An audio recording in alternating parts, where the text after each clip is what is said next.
வணக்கம். இந்த வீடியோல யூனோட் மொபைல் ஆப்ல உங்க சப்ளையரை எப்படி ஆட் பண்றதுன்னு பார்க்கலாம். முதல்ல பர்ச்சேஸ் மாடியூலுக்கு போங்க.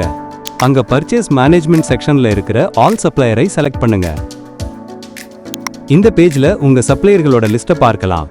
புதுசா ஒரு சப்ளையரை ஆட் பண்ண ஆட் சப்ளையர் பட்டனை அழுத்துங்க. இப்போ சப்ளையரோட விவரங்களை ஃபில் பண்ண ஆரம்பிக்கலாம். முதல்ல சப்ளையரோட டைப், அவங்களோட பிசினஸ் கிளாசிஃபிகேஷன், சப்ளையரோட பெயர்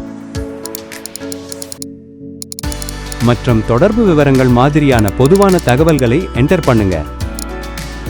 இதெல்லாம் முடிச்சதும் அடுத்ததா சப்ளையரோட முகவரி விவரங்களை ஆட் பண்ணுங்க.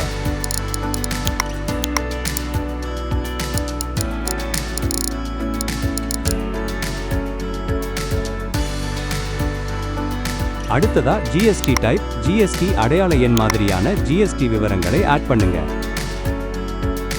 சப்ளையர் ஏதாவது அடையாள விவரங்கள் கொடுத்திருந்தா அதையும் ஆட் பண்ணிக்கோங்க. கடைசியா உங்களுக்கு விருப்பமான பேமெண்ட் முறை, அவங்க வேற ஏதாவது கூடுதல் தொடர்பு விவரங்கள் கொடுத்திருந்தா அதையும் குறிப்பிடுங்க. தேவையான எல்லா விவரங்களையும் என்டர் பண்ணின பிறகு எல்லாத்தையும் ஒரு முறை சரிபார்த்துட்டு சேவ் பட்டனை அழுத்துங்க. வீடியோ பார்த்ததற்கு நன்றி. யூனோட் யூஸ் பண்ணி உங்க பிசினஸ் மேனேஜ்மெண்ட்டை சுலபமாக்குங்க.